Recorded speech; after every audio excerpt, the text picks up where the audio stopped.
Hello everybody and welcome back to the channel. In today's video, I'm once again back with yet another Matrix Workshop upgrade set review, this time in the form of the Starstream Coronation Set. Now once again, this is a set that I never even knew existed, much like when we took a look at that weapons set for Studio Series Jazz, but it's something that I'm actually really intrigued to try out and show all of you. So I do know there are rumours of an upcoming Studio Series Coronation Leader Class Starscream, but to be honest with you all, if you have this set, I really don't think there will be much of a need of actually picking that up. But nevertheless, let's get straight into it. So we get included three different components, one of which is of course the crown here for Starscream, and the sculpt work once again for a 3D printed piece has turned out exceptionally well. Of course, upon closer inspection you can see some of the 3D lines, but I think the paintwork as well as the sculpt is very crisp and precise, and you can see here how it is hollowed out in order to actually accommodate for the size of Starscream's head. We do also get these two shoulder pauldrons, and you can see these two have been sculpted appropriately and done and sprayed in a very nice metallic purple.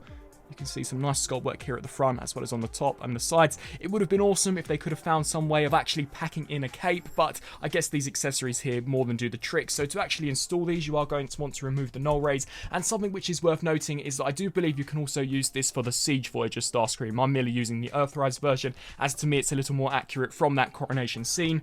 So we do get some 5mm posts that peg here into the ports, and I will be honest and say that the first time doing this, it did take quite a considerable amount of force to actually get them pushed in there, and it can be a little scary at times, especially considering that these are not made out of the same high-grade plastic that you would expect from DNA Design or Hasbro, so just definitely take caution whilst pushing them in. And of course take this section here and snap this one here into place as well. And then once they're inserted, we can drop these sections down. You can see a tab that will indeed accommodate this slot, so we can just clip that there into place. And these are of course in order to accommodate now for the null rays, so you can just peg that into place.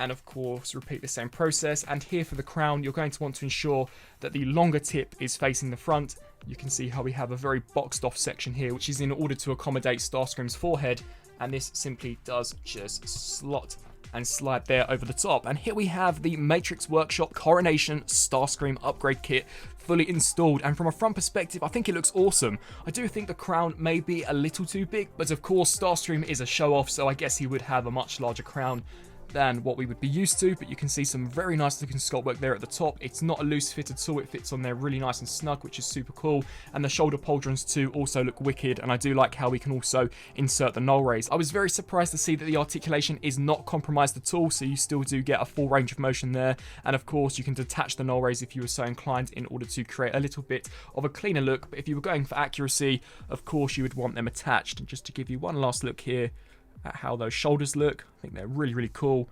Of course you've got the crown, and there you've got the shoulders there. But once again, it would have been super awesome if they could have found some way of actually giving us the cape, but this was a very cheap kit, much like the Studio Series Jazz, so I'm definitely more than satisfied with my purchase, and overall I think it's really awesome. It definitely does create for a completely different display option for this particular character, and as mentioned, for those of you who do not want to fork out for leader class price point, which is more than likely just going to be this figure with a few additional accessories, then I think this would be a great upgrade kit to actually pick up. So I really hope that you enjoyed this video. I'm thoroughly impressed once again with the quality, the paintwork and the sculpt work. It is just a shame that these kits are not more commonly known amongst the community, as I definitely do think some of them would sell like hotcakes. As always, I do have a few more of these kits on the way, so be sure to hit that subscribe button to stay tuned for future videos, and also be sure to let me know down in the comment section below what upgrade kit you would like me to take a look at in the next video. I thank you all for watching, and until my next review, I'll see you then. Thanks for watching.